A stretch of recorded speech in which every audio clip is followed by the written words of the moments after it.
आप सभी को नमस्कार व जय मसीह की। प्रभु का धन्यवाद हो कि हमारी पारिवारिक कलीसिया को आज एक नए मकान के उद्घाटन में बुलाया गया, जहां बहन रेवरेंड अनीता पीटर के द्वारा वचन का प्रचार हुआ। बहुत अच्छा वचन हुआ जिसको मैं आप सभी के साथ शेयर करना चाह रहा हूँ, इसलिए मैंने ये वीडियो आपको लिंक किया है। आप इसे ज़रूर देखिएगा। प्रभु आपको बहुत इससे आशीष देगा। और हमारी पारिवारिक कलीसिया में आप अपनी प्रार्थनाएं, विनती, निवेदन प्रभु के सम्मुख रख सकते हैं। हम आपके लिए प्रार्थना करने के लिए हर समय तत्पर और तैयार हैं। प्रभु आपकी हर एक परेशानी को, हर एक बीमारी को, हर एक दुख दर्द को अपने उद्धारक नाम, बलवंत नाम, सामर्थी नाम के द्वारा प्रभु यीशु मसीह के नाम में दूर करे और आप और आपका परिवार प्रभु के अनुग्रह, प्रेम और दया में दिन प्रतिदिन उन्नति करे। पारिवारिक कलीसिया मसीह समझते और समझाते रहें की ओर से आपको शुभकामनाएं। नमस्कार, जय मसीह की। प्रभु में बढ़ते रहें, उन्नति करते रहें और इस प्रचार को ध्यान से सुने।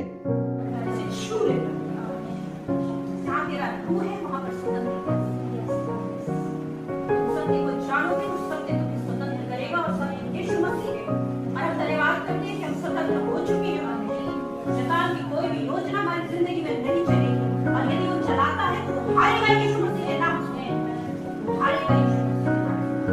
खुदा तेरा धन्यवाद। इस बहन की चंगाई प्रभु हमेशा खुदा इसकी जिंदगी में काम करते जाएगा। कोई इसकी चंगाई को आज के बाद छीन नहीं पाता। यीशु का लहू इसमें लगा है, यीशु के नाम से। आमीन। खुदा तेरा धन्यवाद। बोल पवित्र आओ बोल करता, बातचीत करता, शिक्षण करता, बोल करता, बातचीत करता। हम तेरी आवाज सुनने के लिए आए हैं। हम तेरी आवाज सुनने आए हैं। हम इतनी दूर दूर से आए हैं प्रभु, तेरी आवाज को सुनने के लिए एकजुट होकर तेरी आवाज को सुनने आए हैं। बोल करता, पूर्ण महालय। धन्यवाद।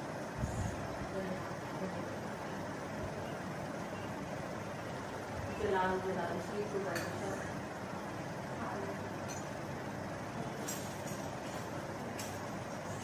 जलाल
धन्यवाद जीवित महान सामर्थ्य प्रभु यीशु मसीह। खुदावन तेरा धन्यवाद देते हैं प्रभु यीशु मसीह कि खुदावन तू हमें यहाँ पर लेकर आया परमेश्वर के आत्मा। और परमेश्वर तेरा धन्यवाद देते हैं प्रभु, तूने हमें मौका दिया प्रभु कि तेरी वाणी आज हम तेरी दासी के मुंह से सुन सके। खुदावन हमसे बोल और बातचीत कर पवित्र आत्मा। तू जो भी हमसे बोलना चाहता है खुदा, तेरी सामर्थ परमेश्वर हमसे बातें करे खुदावन। ओ पवित्र आत्मा, हम में से जितने भी जन आए प्रभु, तेरी सामर्थ हम सबको छू ले खुदा। और जब यहाँ से हम जाते हैं, पूरी रीति से आजाद होकर जाने पाए खुदावन। जो बंधन में हम जकड़े हैं प्रभु, जिन्हें तेरा रूह जानता है प्रभु, यहाँ से प्रभु टूट कर जाने पाए खुदावन। ओ पवित्र आत्मा, हमें छू ले खुदावन। तूने हमें चुना है प्रभु, वो मकसद जो तेरा हमारी जिंदगी से है खुदा, वो मकसद बहुत तायत से पूरा कर खुदावन। हमें दिन प्रतिदिन परमेश्वर अपने लायक बना खुदा। हमारे बंधनों को तोड़ खुदा, हमारे गुनाहों को क्षमा कर प्रभु। हमें अपनी नम्रता से भर खुदा, हमें अपने वरदानों से भर खुदावन, क्योंकि समय निकट है खुदावन। ओ पवित्र आत्मा, हमें छू ले खुदा। कोई भी संसार की बातें परमेश्वर हमें तेरे प्रेम से अलग ना करने पाए, तेरे वचनों से अलग करने ना पाए खुदा। हम तुझसे प्रार्थना करते, हमारे कदमों को तेरी राह पर स्थिर कर प्रभु यीशु मसीह। हमें छू ले खुदा, हमें वो मजबूती तेरी ओर से मिलने पाए खुदावन। और राजा, हमारी जिंदगी में हमारे बल से नहीं, लेकिन तेरी आत्मा के द्वारा कार्य कर खुदावन। ओ पवित्र रूह, हमें छू ले, हमें से एक को छू ले खुदावन। हमें छू, हमसे बातें कर खुदा। हमारे कानों को आजाद कर प्रभु, हमारी सोचों को आजाद कर खुदावन। हमारी रूह को प्रभु शैतान के कब्जे में नहीं, लेकिन प्रभु अपनी रूह के कब्जे में ले ले। ओ खुदा, अपना रूह हम पर उंडेल खुदावन, बहुत ताकत से उंडेल खुदावन। अपनी दासी का मसा कर खुदा, सर से लेकर पैर तक, नाखून तक की कमजोरियां परमेश्वर तेरी अग्नि में इसी वक्त जल जाए खुदावन। ओ प्रभु यहोवा, और अपने ज्ञान के सागर से भर दे परमेश्वर के आत्मा। अपनी दासी को बहुत ताकत से इस्तेमाल कर प्रभु। और राजा खुदावन, आज प्रभु तेरा तो हमें आज सुनाने जा रहा है खुदा, वो तेरे नाम से फलवंत होने पाए। पवित्र आत्मा, हमसे बातें कर खुदा, हमें छू और आजाद कर प्रभु यीशु के नाम से मांगते हैं। यहाँ पर जो पवित्र आत्मा आज मुझसे और आपसे बात करेगा वो है उजियाले के विषय में। इसके विषय में उजियाला। उजियाला, जब हमारी जिंदगी में अंधकार होता है तो वो व्यक्ति जो है कुछ भी देख नहीं पाता है। देखने का अर्थ है कि आत्मिक का 2000 वर्ष पहले चेलों ने पूछा, पहाड़ पे बैठ गए, बोल रहे प्रभु एक बात बता कि तेरे आगमन की क्या क्या चिन्ह होंगे। तो प्रभु ने बोला कि इतने टाइम से, ये 3.5 साल से मेरे साथ है, क्यों इनसे कुछ बातें छिपा के रखूं, क्योंकि इन्होंने ही तो आगे बढ़ना है।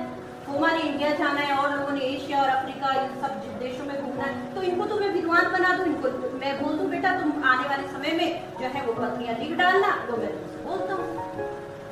और प्रभु उनसे 2000 वर्ष पहले क्या बोल रहे हैं कि अंत के समय में जो है महामारियां, भूकंप, अकाल, ये सब होगा।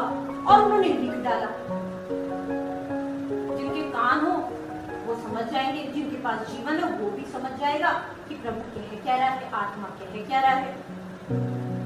अब क्या हो रहा है कि वो कैसा है, वचन क्या कह रहा है यहाँ पर ध्यान दो। और अमरता केवल उसी की है। वो जब चाहे कोरोना मिटाए, वो जब चाहे दूसरा भी, तीसरा भी लहर, 5वीं 10वीं ला सकता है। वो चाहे तो वैक्सीन को दर किनारे रख सकता है। अभी आप क्या सोच रहे हो, ये वैक्सीन लगा रहे हो तो दूसरी वैक्सीन नहीं लगानी पड़ेगी, कैसे बड़ी बीमारी नहीं आएगी। अब वो दिन चले गए कि हम चैन से जिए।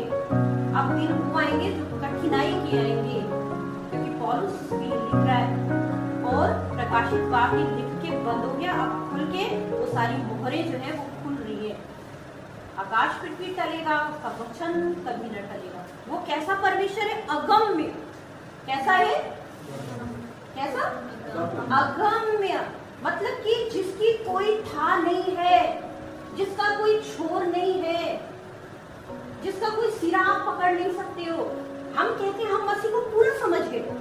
प्रभु की आत्मा ने एक दिन मुझसे बात करी, मैंने सोचा मैंने बाइबल 4-6 बार पढ़ ली तो मैं बड़ी ज्ञानी हो गई। आज से कई साल पहले मैंने बोला मैंने पढ़ ली, मेरे बहुत ज्ञानी हो गई। प्रभु ने एक पर्वत दिखाया और पर्वत बोला तू जानती है पर्वत कितना बड़ा है, कितना लंबा है। मैं कह रही है थोड़ा सा ही होगा, ज्यादा तो नहीं लग रहा है, थोड़ा ही है। बोला इसके नीचे जब खोदेगी तो जानती है पर्वत इससे कितना, जितना ही ऊपर दिख रहा है ना उससे नीचे और है, तभी इसका नाम पर्वत है, तभी ये हिलता नहीं है। वो मुझे समझा रहा था पवित्र कि वैसा ही परमेश्वर। हम सोचते बाइबल को हम इतना जान गए ना, हमने पूरा पढ़ दिया कि पर्वत हम पूरा समझ गए। यीशु मसीह कहता मैं चट्टान हूँ, हालेलुया, चट्टान। और हम सोचते हैं चट्टान जान गए, हम चट्टान को, पर्वत को समझ गए, लेकिन वो चट्टान जो है जितनी ऊपर है उससे ज्यादा क्या है, गहरी है। जितना जितना आप बाइबल पढ़ोगे उतना उतना ज्ञान का भी। मुझे कुछ भी नहीं आता, जबकि मैंने कितनी बार बाइबल को कर दी, हर बार बोलती हूँ मैसेज, वो मैसेज, तो फिर फोकस करती हूँ, फिर नई बात मिलती है, फिर करती हूँ, फिर नई बात मिलती है। कितनी बार मैंने एक ही बात, एक ही चैप्टर से कितना प्रचार कर दिया, लेकिन फिर नया मिलता जाता है। प्रभु को कोई समझ नहीं सकता है, वो अगम्य है, हम उसका छोर नहीं पकड़ सकते। यवा कहाँ से आया, मेरा बहन का बेटा बोलता है यवा कहाँ से आया, यवा के पापा का नाम क्या है। मैंने कहा बेटा मुझे भी नहीं पता, जिस दिन पता होगा मुझे तो जरूर बता। अगम्य, हालेलुया, तेरा कर्ता अगम्य है, उसे बहुत कम जानता है, बहुत कम उसके बारे में जानता है।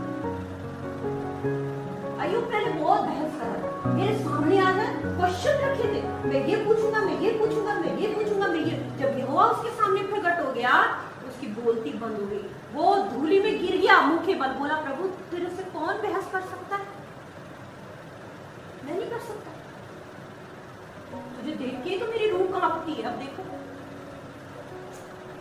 हम प्रभु को कुछ भी नहीं अभी समझे, जितना जितना डीपली वचन में जाओगे और समझोगे, जितना जितना प्रेम करोगे उतना उतना वो ज्यादा प्रेम करेगा। आप 2 कदम आओगे वो 10 कदम बढ़ेगा, आप 10 कदम बढ़ोगे फिर और आपको आगे जाना पड़ेगा। वो अगम्य है, वो अगम्य है। इसी में निकालेंगे इसी का कि अगम्य है, और फिर क्या है आगे, और अमरता केवल उसी की है। अमरता। देखिए उसने बोला महामारी होगी, लोग बोले अरे ये कहता ही होता है, अंत के समय में ऐसा समय थोड़ा आएगा, अभी तो बहुत कलयुग थोड़ी ना आएगा, सतयुग आने वाला है। जितने पुराण जितने भी पढ़ लो आप, उनमें यही लिखा है अभी अब तो ऐसा अच्छे दिन आएंगे, बहुत बढ़िया दिन आने वाले, कुछ भी ऐसा नहीं होगा। लेकिन यीशु मसीह पहले ही लिखे बेटा अंत में जितना जितना जाएगा ना उतना उतना कठिन समय आएगा, और वो आज हम देख रहे हैं। इसी में जोड़ेंगे अगम्य में, निकालो भजन संहिता 104 उसका 2 जल्दी से।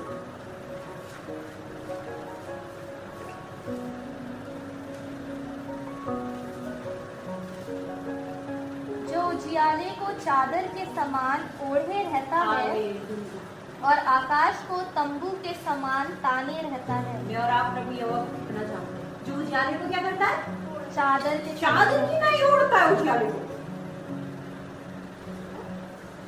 उसको कोई देख ही नहीं सकता।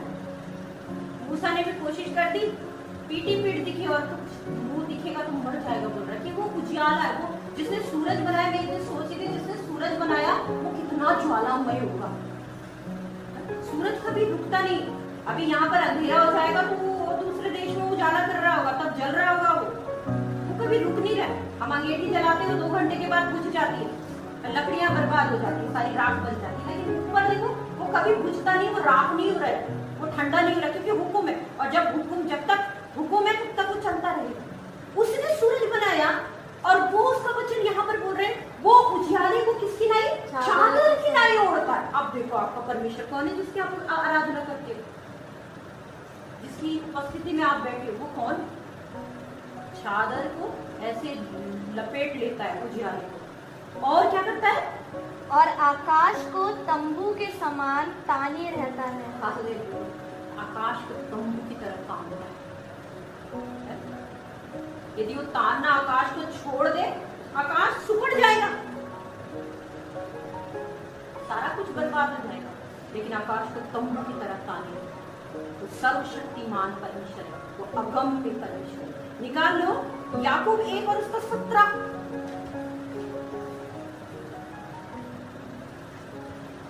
हाँ कोई और भी पढ़ो शारोन को छोड़ के। हाँ जूही, याकूब 1:17।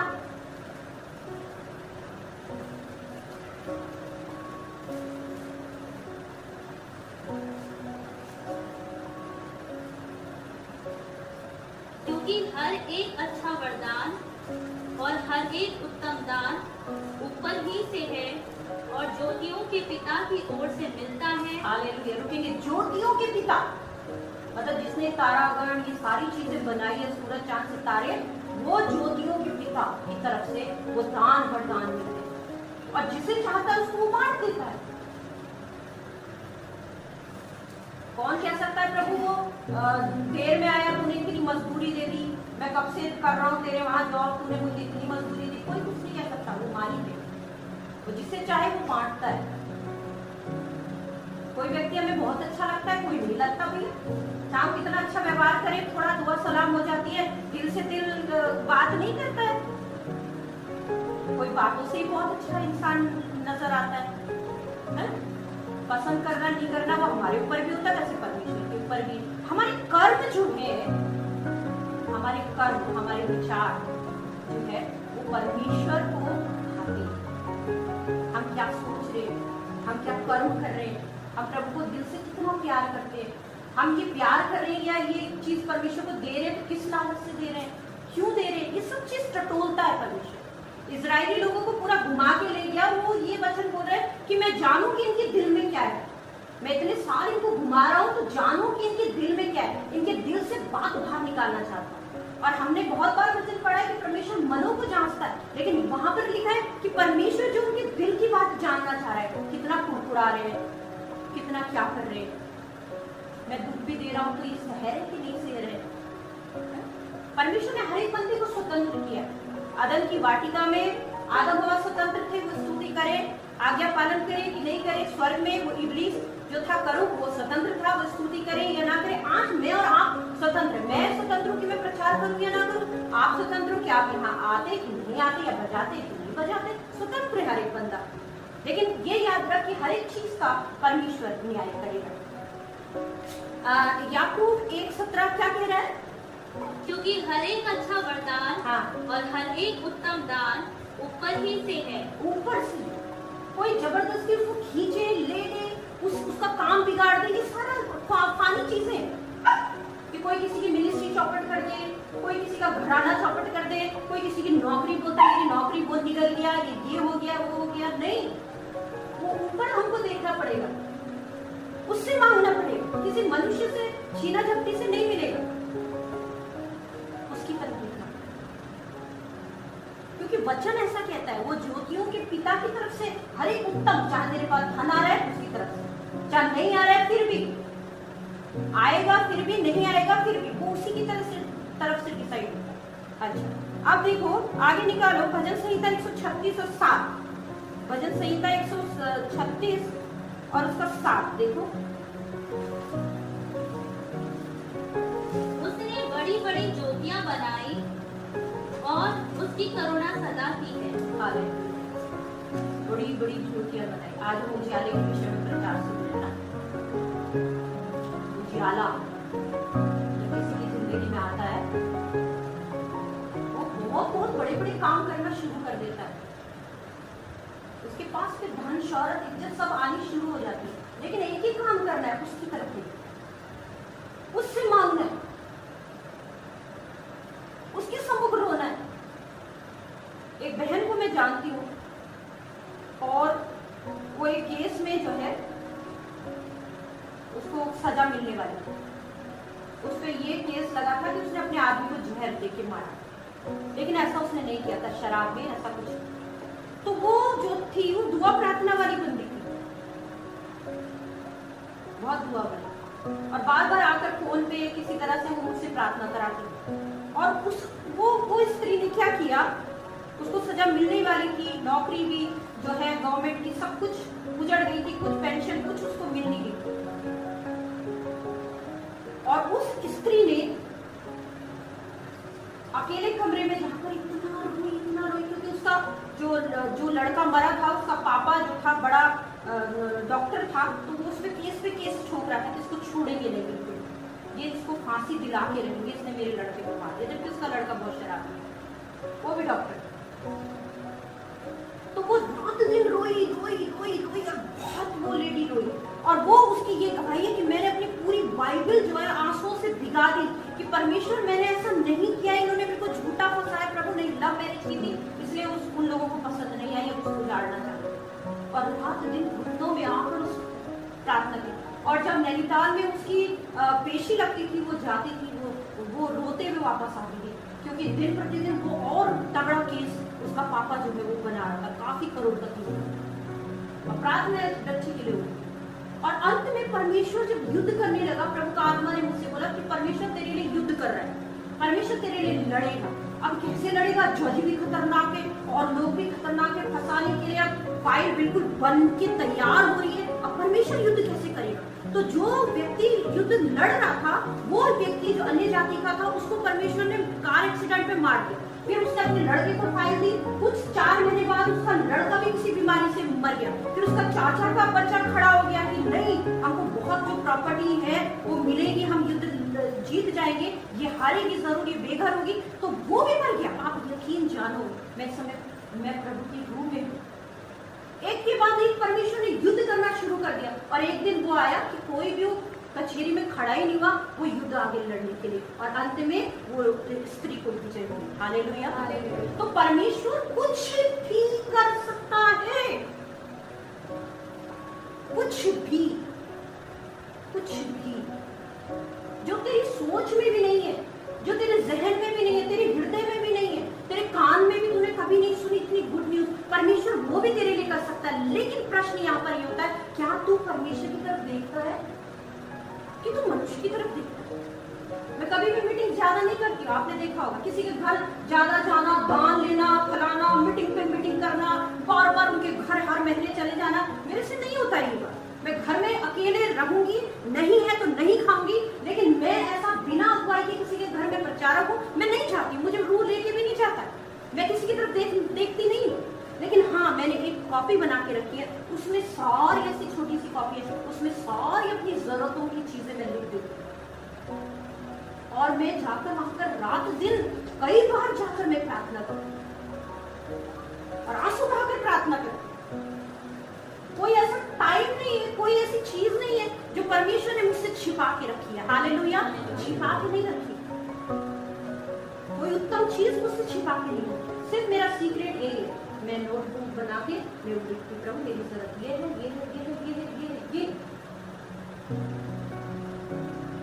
किसी की साइड मत दे, कभी मत दे, ना बच्चों की साइड दे, ना पति पत्नी की साइड दे। प्रेम से हर एक का केयर करो, ये बात अलग है, ये आज्ञा है, वो करनी पड़ेगी। लेकिन जब उस चीज के लिए निराश हो, किसी से आस लगाने की जरूरत नहीं है, किसी के पास अपना दुख बखान करने की जरूरत नहीं, वो भी थक जाएगा, वो भी क्या इंट देगा, वो क्या इंट देगा? परमेश्वर की समझ, क्योंकि हर एक उत्तम आशीष कहां से निकल कर आती है? ज्योतियों के पिता से निकल कर आती है हर एक उत्तम चीज।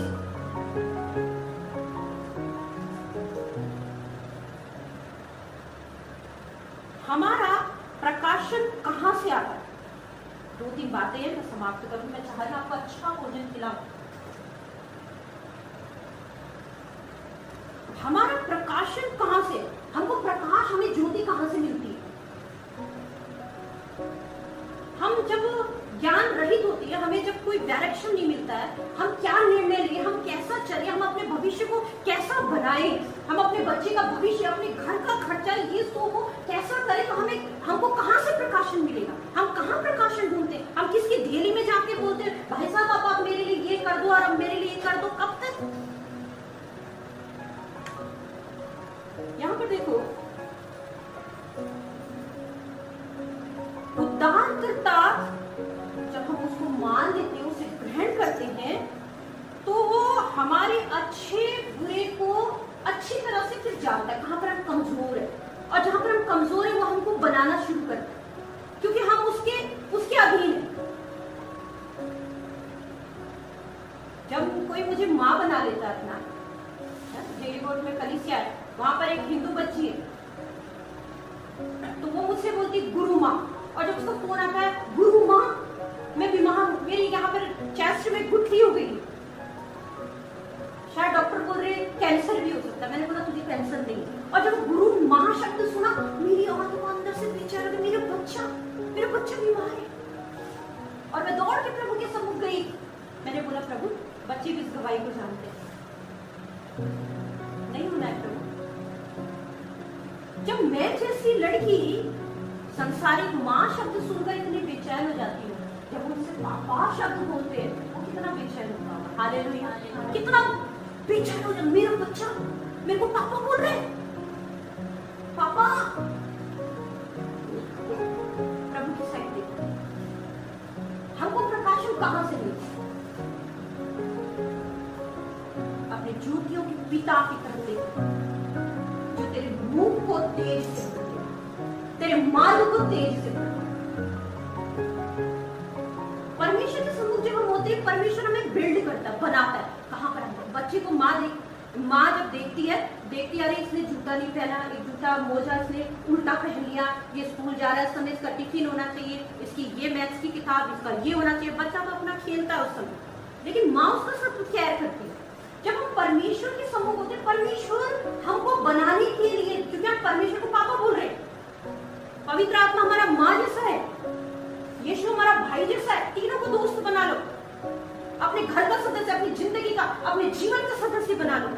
और जब हम उससे बात शेयर करते हैं, तो कहां पर हम कमजोरी या हमारा कुछ देखना शुरू करते हैं, क्योंकि वो हम उसका नाम ले रहे हैं ना, तो अपनी बेइज्जती नहीं होने देते। हम अपने बच्चों को लेकर शादी में जाते हैं और उनको फटा तो पहनाते नहीं है, चाहे वो कहीं से भी कुछ करते हैं, उनको अच्छी ड्रेस देते हैं, क्योंकि वो शादी में जा रहे बच्चे, उनको अच्छा पहनना है, लोग देखेंगे, मेरी इज्जत होगी, भैया मेरी बेइज्जती होगी, इनका गंदा कपड़ा होगा। तो वैसे सेम परमेश्वर, आप कहीं पर चूक जाएंगे तो उसकी बेइज्जती, क्योंकि आप उस पर नजरे हो। तो प्रभु की तरफ देखना बहुत आशीष की बात है। मनुष्य की तरफ देखने से फेल हो जाएगा इंसान।